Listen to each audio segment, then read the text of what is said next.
আসসালামু আলাইকুম। আশা করি আপনারা সবাই অনেক ভালো আছেন। আপনারা তো কত রকমের ডাল খেয়েছেন, কখনো এইভাবে খেয়ে দেখেছেন?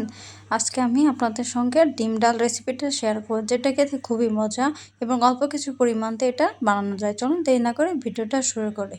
এখানে আমি প্রথমে একটা ডিম নিয়ে এসেছি। ডিমটা ভালোভাবে ফেটিয়ে নেব। এখানে সামান্য একটু লবণ দিয়েছি, আপনার চাইলে এখানে মরিচ পেস্ট দিতে পারেন। এখানে আমি দিই নাই। ডিমটা ভালো করে ফেটিয়ে নিতে হবে। ফেটিয়ে নেওয়ার পর এ পর্যায়ে আমি ফ্রাই প্যান নেব। ফ্রাই প্যানটা যখন গরম হয়ে আসবে এ পর্যায়ে আমি তেল দিয়ে দেব। তেলের পরিমাণ আপনাদের ইচ্ছা অনুযায়ী দেবেন। এখন আমি ডিমটা দিয়ে দেব। ডিমটা দেওয়ার পর ডিমটা ভালোভাবে ভেজে নিতে হবে। ডিমটা যখন লাল হয়ে আসবে এ পর্যায়ে আমি ডিমটা কেটে নিব। আপনাদের ইচ্ছা অনুযায়ী 3-4 খণ্ড করে নিন। আমি এখানে ডিমটা 4 খণ্ড করে নিয়েছি। 4 খণ্ড করে নেওয়ার পর এরপর যে আমি ডালটা মুসুর ডাল নিয়েছি, আমি এখানে মুসুর ডালটা ভালোভাবে ধুয়ে নিয়ে আমি আগে ওই ডিম ভাজা তেলের ভিতরে দিয়ে দিয়েছি। এরপর যে আমি এখানে আলু কুচি দিয়ে দেবো। এখানে আমি 2টা আলু কুচি করে নিয়েছি। এরপর যে দিব পেঁয়াজ কুচি। এখানে 2টা পেঁয়াজ কুচি দিয়েছি, কিছুটা রসুন। এখানে আমি আস্ত রসুন দিয়েছি, আপনারা চাইলে এখানে রসুনটা কুচি করে দিন।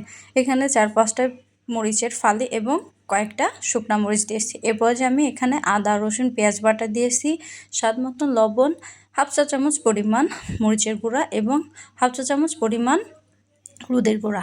এগুলো দেওয়ার পর ভালোভাবে নাড়তে হবে। এভাবে টানা 10 মিনিট করে নাড়তে হবে, যাতে করে ডালের যে কাঁচা গন্ধটা থাকে সেটা চলে যায়।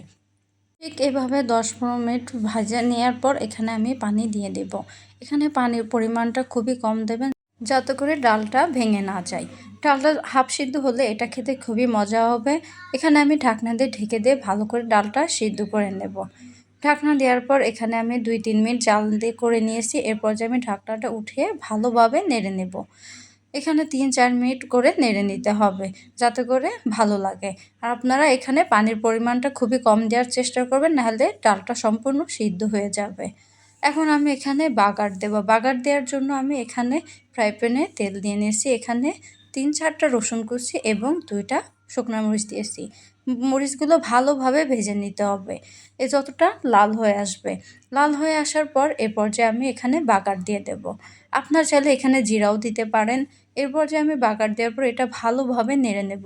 2-3 মিনিট নেড়ে নেওয়ার পর এর পর্যায়ে আমি ওই যে ডিম ভাজাটা দিয়ে দিব। ডিম ভাজাটা দেওয়ার পর এখানে 3-4 মিনিট জাল দিতে হবে। 3-4 মিনিট জাল দিলে এই তো আমাদের তৈরি হয়ে গেল ডিম ডাল। এটা খেতে খুবই মজা, আপনারা একবার হলেও বাসায় ট্রাই করবেন। এটা অন্য রকমের স্বাদ।